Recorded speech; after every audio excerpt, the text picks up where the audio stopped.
Yes friends, next question જે છે એ જુઓ તમે. મહાત્મા ગાંધી વિશે નીચેના પૈકી કયું વિધાન સત્ય નથી?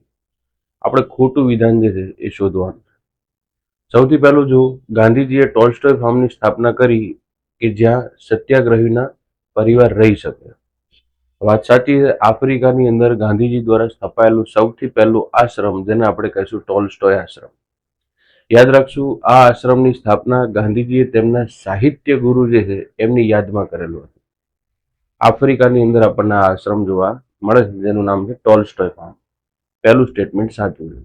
બીજું જો ખેડૂતોની સમસ્યા જાણવા માટે રાજકુમાર શુક્લા દ્વારા ગાંધીજીને ચંપારણ ખાતે આમંત્રિત કરવામાં આવ્યા હતા.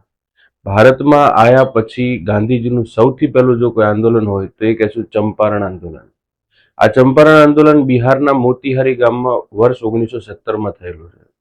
અંગ્રેજો દ્વારા 3 કઠિયા પ્રણાલીને લઈને ફરજિયાતપણે ગળીની ખેતી કરવા અંગેનો ભારતીય ખેડૂતો ઉપર દબાણ કરવામાં આવતું.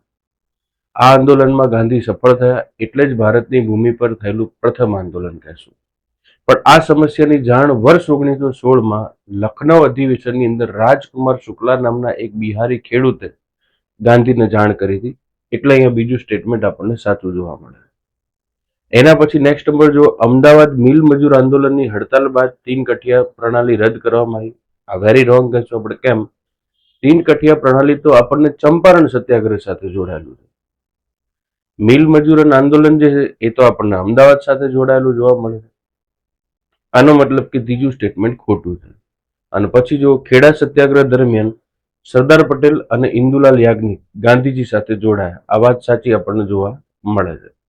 ભારતની અંદર સરદાર પટેલ અને ગાંધીજી જે છે એમનો સૌથી પહેલો સત્યાગ્રહ તરીકે જો મુલાકાત કે સંગમ થયો હોય તો એ કહેશું આપણે ખેડા મુવમેન્ટથી. ઓકે, તો આમ 3 સ્ટેટમેન્ટ જે છે એને આપણે જોઈએ, પણ સી ઓપ્શન જે છે એ આપણા માટે અહીંયા રોંગ જોવા મળે. અને પ્રશ્નમાં આ જ આપણી પાસે ડિમાન્ડ હતી કે ખોટું વિધાન આપણે શોધવાનું છે. તો આઈ હોપ કે ક્લેરિટી મળી હશે તમને.